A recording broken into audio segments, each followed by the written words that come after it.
All right, sports fans, how's everybody out there doing? William Martin coming at you one more time here on YouTube with another edition of the 300 Pounds of Sports Knowledge Podcast.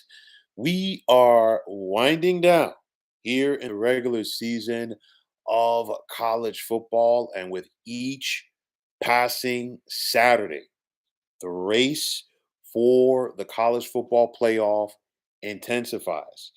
But after a weekend where we saw seven ranked teams lose, what should the next playoff poll look like? Now, unlike the one that you're going to see on ESPN tomorrow night, my rankings reflect the first four spots being reserved for the highest ranked conference champions because at the end of the day, when the playoff rolls around, sure, it looks nice having, both Texas and y- um or Oregon and Ohio State rather, coming out of the Big Ten, being ranked in the top four spots. It's one of those scenarios. Clearly, that is not going to be the case, but nonetheless, here's the way I see it and how I feel it should be come tomorrow. So for number one, I'm gonna go with Oregon. Two, I'm gonna go with Texas. Number three, I got SMU out of the ACC. Four, I'm going Colorado out of the Big 12. And then the at-large bids, five, I'm going Ohio State. Six, Indiana. Seven, Penn State. Eight, Notre Dame. Nine, Alabama. 10, Ole Miss. 11, Georgia. And rounding out this group of 12, I'm going to go with Boise State at 12. With the three teams right there on the outside looking in, I've got Miami, I've got Tennessee, and I've got BYU. So, of course, one might ask, well, why SMU over Miami? I mean, you look at it, um, both are 9-1, but SMU, they're undefeated within the ACC. And you look at their one loss, 3-point loss to BYU, while Miami just lost to Georgia Tech. But of course, a lot of that could change between now and when the time for the playoff rolls around. Another question: why Colorado over BYU, in spite of the fact that the Buffaloes have two losses on their resume, while the Cougars have just the one? I'll tell you like this, not to try to sound hypocritical, but you're looking at it right now. Both Colorado and BYU are tied for first place in the Big 12. And the way that Colorado is playing right now, Colorado is looking like the better team. So, with that said, some might say, well, why Oregon over Indiana? Both of them are undefeated. Oregon has played one more game than Indiana, and they've had some stiffer competition that Indiana has. No disrespect to the Hoosiers, but I'm going to give the nod right now to Oregon over Indiana coming out of the Big Ten.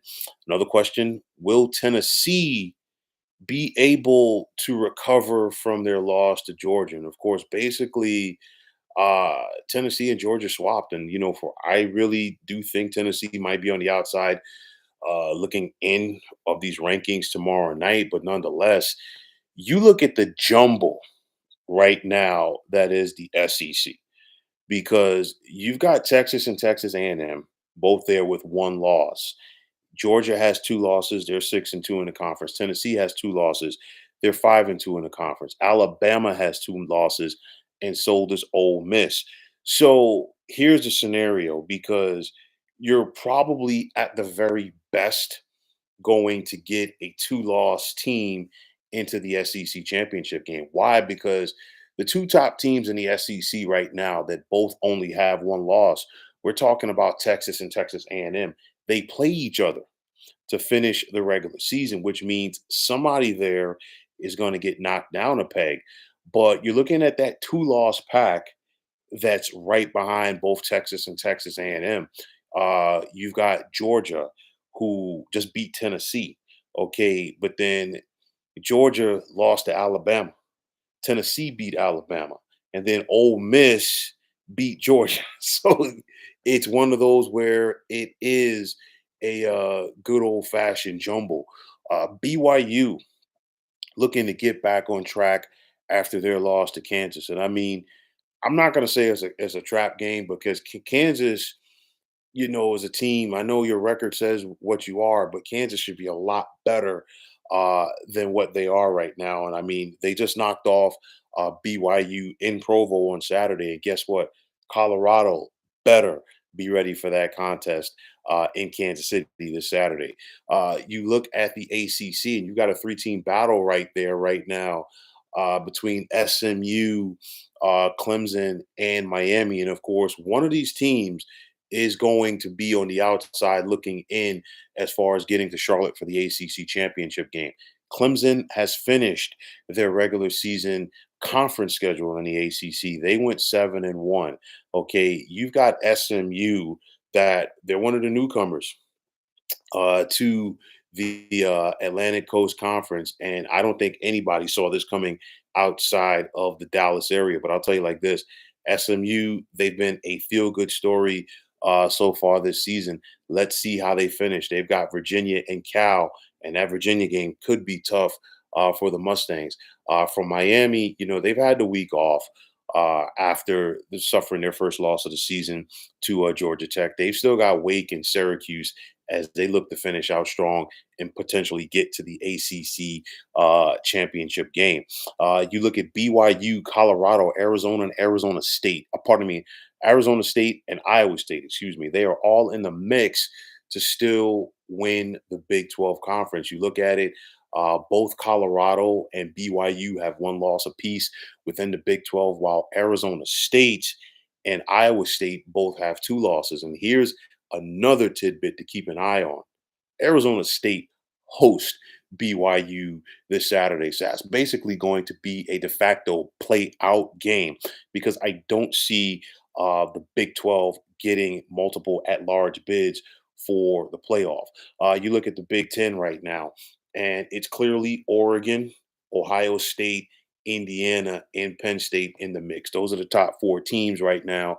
Ohio State and Penn State each have one loss overall apiece, and then both Indiana and Oregon are undefeated. So that it's going to be a big game Saturday in Columbus when Indiana travels to take on the Buckeyes because you've got a scenario there where if Indiana wins that game, they're basically more than likely going to Indianapolis for the Big Ten championship game. And I'll tell you like this, Oregon already has an upsell, if you will, trying to travel cross country from Eugene to Indy for a conference championship game.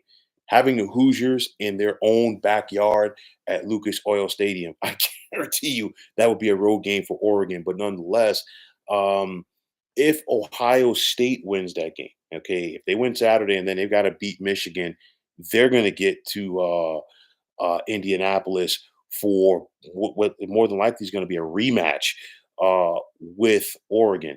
Penn State, they got work ahead of them just due to the fact that they need Ohio State to lose because they lose that tiebreaker. But I'll tell you like this: if Indiana wins that game, does that end the title aspirations or playoff aspirations for the Buckeyes? We got to wait and see. But nonetheless, I really do think that all four of these Big Ten teams that I mentioned, I think they get into the playoffs. I just think what we're looking at over the next couple of weeks is going to be seeding as far as who gets to buy and who might host the game and who's going to be on the road. So with that said, is there some SEC and Big Ten bias? I'll tell you like this. Nobody should be surprised that the SEC and the Big Ten are going to have the bulk of the teams for this college football playoff. I said this months ago, okay? And I said this once it came around the bend that there was going to be a 12-team playoff. I said this long before the season even started. You look at the heavyweights that are in both of these respective conferences, and the bottom line is you're talking about the two most powerful power brokers of conferences in college football in both the Big Ten and SEC. Of course, they are going to rule the roost when it comes to the amount of bids that each one of them gets for the playoff. On the other aspect of this, the battle in the group of five, you basically got Boise out of the Mountain West and you have both Army and Tulane in the American. So Army and Tulane have clinched, each clinched a spot in the American Athletic Conference Championship game.